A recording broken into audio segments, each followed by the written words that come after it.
ষষ্ঠ শ্রেণীর শিক্ষার্থী বন্ধুরা স্বাগতম মাই ক্লাসরুমে। তোমাদের ষান্মাসিক মূল্যায়ন পরীক্ষা চলছে। তোমরা জানো আগামী 20 জুলাই তোমাদের ডিজিটাল প্রযুক্তি পরীক্ষা হবে।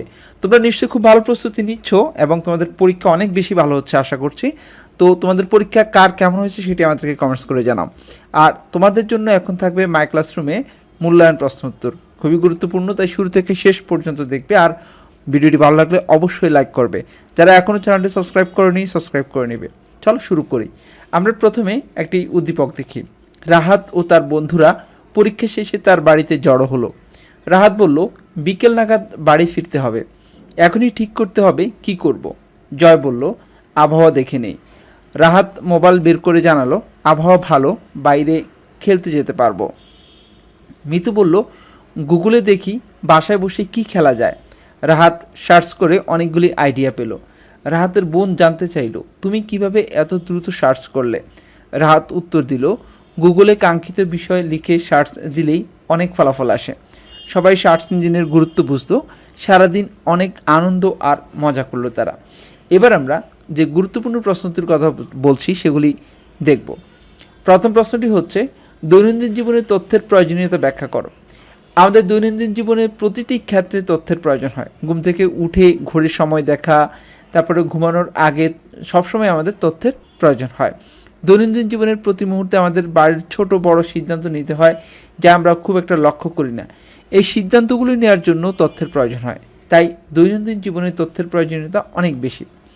এবারে পরের যে প্রশ্নটি, কয়েকজন বন্ধু বাসায় বেড়াতে এলে কিভাবে খেলার ধরন নির্ধারণ করা যায়, এক্ষেত্রে কী ধরনের তথ্যের প্রয়োজন হবে ব্যাখ্যা করো। ধরো কয়েকজন বন্ধু বাসায় বেড়াতে এলো, আবহাওয়া ভালো থাকলে মাঠে গিয়ে খেলা যাবে, বৃষ্টি হলে বাসায় বসে খেলা যাবে।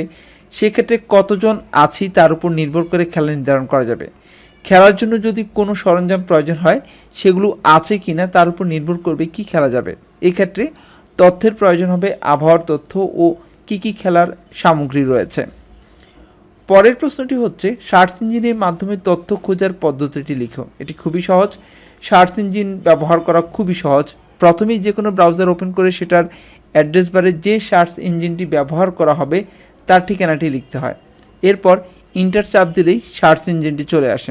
আচ্ছা, তোমরা যারা ষষ্ঠ শ্রেণীর রয়েছো তোমরা দেখি কে কয়টি সার্চ ইঞ্জিনের নাম লিখতে পারো। আমি একটি বলে দিলাম, যেমন গুগল একটি সার্চ ইঞ্জিন, এরকম আরও কয়েকটি সার্চ ইঞ্জিনের নাম লিখো, দেখি কে কী লিখতে পারো। সব সার্চ ইঞ্জিনে তথ্য খোঁজ করার জন্য একটি জায়গা থাকে, সেখানে কাঙ্ক্ষিত বিষয়বস্তুর নাম লিখতে হবে। তারপর আবার ইন্টার চাপ দিলেই সেই ওয়েবসাইট কাঙ্ক্ষিত বিষয়টি থাকতে পারে তার একটি বিশাল তালিকা চলে আসবে।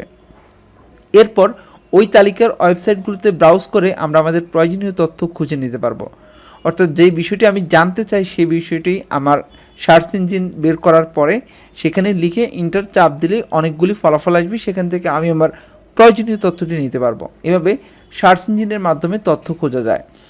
এর পরের প্রশ্নটি এবং শেষ প্রশ্নটি হচ্ছে, কোন তথ্য ইন্টারনেটের মাধ্যমে খুঁজে পেতে সার্চ ইঞ্জিন ব্যবহারের সুবিধা উল্লেখ করো। যে কোনো তথ্য ইন্টারনেটের মাধ্যমে খুঁজে পেতে অবশ্যই সার্চ ইঞ্জিন লাগবে। তো আমরা দেখি সার্চ ইঞ্জিন ব্যবহারের সুবিধা কী কী রয়েছে। ইন্টারনেট হলো লক্ষ কোটি কম্পিউটারের নেটওয়ার্ক। ইন্টারনেটে নিজে নিজে তথ্য খুঁজতে গেলে আমরা অনেক সময় ক্লান্ত হয়ে যাব। এ কারণে যখন আমাদের কোনো তথ্য খোঁজার দরকার হয় তখন আমরা সার্চ ইঞ্জিনের সাহায্য নিই। সার্চ ইঞ্জিন আমাদের কাঙ্ক্ষিত তথ্য বহনকারী ওয়েবসাইটগুলোকে তালিকা আমাদের সামনে উপস্থাপন করে, ফলে কোনো তথ্য ইন্টারনেটের মাধ্যমে খুঁজে সহজেই পাওয়া যায়। তো এই ছিল ইন্টারনেটের মাধ্যমে তথ্য খুঁজে পেতে সার্চ ইঞ্জিন ব্যবহারের সুবিধা। আজ এ পর্যন্তই। নিশ্চয়ই তোমরা অনেক ভালো প্রস্তুতি নিচ্ছ। মাই ক্লাসরুমের এই ভিডিওগুলি কেমন লাগে সেটা আমাদেরকে আবারও কমেন্টস করে জানাও। আর সবাই ভালো থাকো, ভালো প্রস্তুতি নাও। আল্লাহ হাফেজ।